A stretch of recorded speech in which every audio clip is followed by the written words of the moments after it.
Good morning. I'm Brennan Malloy, and I am here with another teachable moment. This one directly involves my family, and specifically my brother. He's about 2 years younger than me, and I just want to give you a little background on him before I go into our scenario and teachable moment from yesterday. So, my brother, about 16 years ago, had a horrific car accident. It left him hospitalized for several weeks. He ended up with a TBI. He had a feeding tube for a while. He had a tracheotomy. And another result of that is he now has epilepsy. So he has struggled for several years for a variety of reasons because of this. And he has recently started really getting it together and taking more responsibility for himself and putting some good things in place. And that brings us to yesterday, when I got this text message. And it's his emergency contact necklace. And it lists me and my phone number as his ICE contact. And ICE meaning in case of emergency, they're going to call me. So if he has a seizure in the grocery store, they're going to call me. And I have two problems with this. One, I live 10 hours away. I don't live in the same city or same state or zip code as my brother at all. I live 10 hours away. So if they call me, because he had a seizure in the grocery store, there's literally nothing I can do. I cannot pick him up. I can't go hold his hand. None of those things. So that was surprising. The second challenge with him listing me as his emergency contact is if he had a seizure bad enough where he needed somebody to make choices for him, I don't know what he wants me to do, because we haven't had a discussion about this. We haven't had a discussion about his medical choices and medical care in 8 years. 8 years ago, he gave me this folder. And in here is a legal Zoom version of his medical power of attorney. They called it Power of Attorney for Healthcare. And it really doesn't say a whole lot. It says I can make healthcare decisions according to his wishes as needed or requested. It authorizes me to make decisions if he's mentally unable to do so, and to change and confirm appointments. And that's about it. That's it. 2012. This is what he gave me. So I love him for trusting me with that and this, but I don't know what they mean. What it meant 8 years ago was literally this. Brennan, I'm starting to realize that Mom wouldn't be able to unplug me if a seizure left me a vegetable. Those are literally his words. So, because Mom can't unplug me if my seizure results in me being a vegetable, I want you to do it.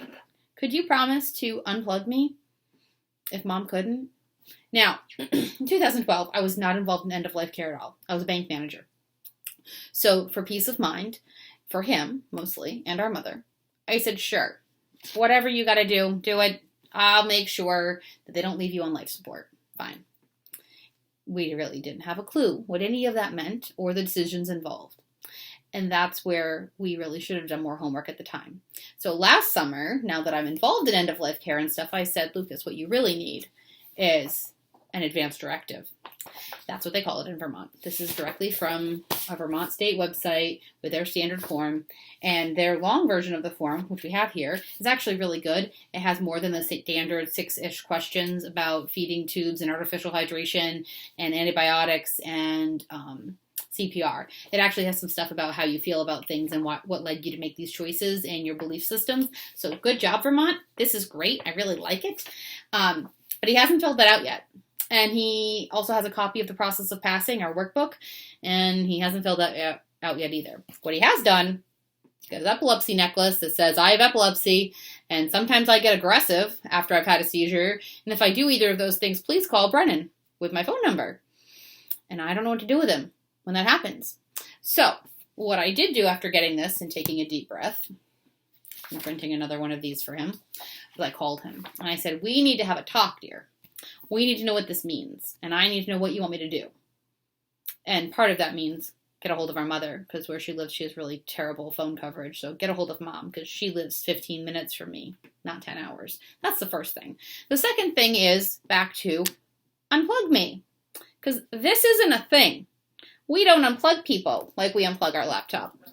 We do, however, make decisions with healthcare professionals that support this other person's living well and what that means to them and what quality of life means to them. So within his advanced directive, there are questions about what living well mean and what he would want to happen should the doctors decide that he needed things like breathing assistance or nutrition or hydration, or if he needed CPR or things like that. They're all different types of care that we need to understand in order to make a decision about it. And then, should he be in a situation where I was the voice for him, which I'm so grateful that he respects me to make that decision for him, I would take this and say, Mr. Professional at the hospital, doctor's office, what have you, these are my brother's wishes. We filled this out. We've had it witnessed. And he understood what all these decisions were when we filled it out.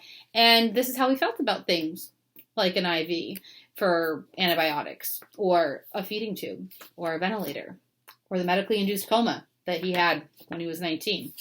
And then the healthcare professional is going to make the decision and say, this makes so much sense. Thank you for giving it to me. Because now we can make decisions based on how he felt about quality of life. Or they might take a look at it and say, oh, honey, he's not here yet. He's going to sleep this off. He's going to be a little grumpy when he wakes up. You're going to take him to breakfast and he's going to be fine. But that's the healthcare professional's job. Your job is to have the conversation with your family member or your loved one, fill this out, have it notarized or witnessed or whatever your state requires, and to have it available should it be needed. Many states let you actually list this online, so hospitals and doctors' offices and all that can pull up a copy really, really easy. But in any case, the first step is to have the discussion. When you want to appoint somebody, your emergency contact or your healthcare proxy or any of those words that they use depending on where you live. Lots of states call it different things. You'll hear things like advanced directive, living will versus living well. Yeah. So anyways, medical proxy, medical power of attorney, those are all words we use for this. They all mean essentially things. It's who's going to make the choices if I can't, and what types of choices do I want them making, and how do I feel about these healthcare decisions. That's the thing. It's healthcare decisions. This is not about dying. Now, making some of these decisions may prevent your death, and they may allow you to have what you would feel is a more natural death, for sure. But they are not decisions about ending your life. They are about the quality of care you want while you are living, and they are about what quality of life and living well means to you personally.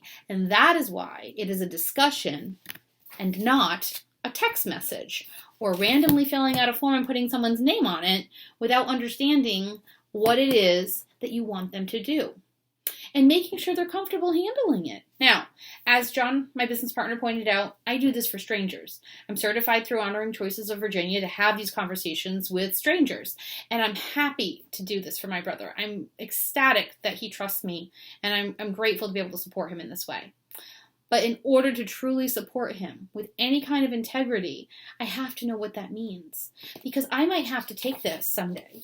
I probably will have to take this to one of his medical professionals or a hospital and give it to them and say, this is how my brother felt about those things.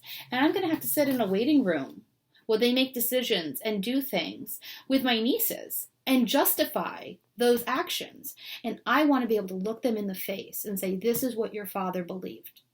This is what living well and quality of life meant to him. This is what suffering meant to him. To him, not to me, not to them, not to you. It's a personal decision.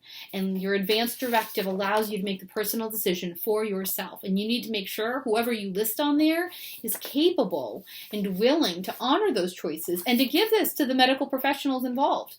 So that way your quality of care mirrors your belief system and what you want for you and your quality of life. So if you're having trouble having this conversation with yourself, if you're having trouble having this conversation with those around you that you love and that love you and care about you, then I really encourage you to seek out the professional help of a lawyer, of a healthcare professional.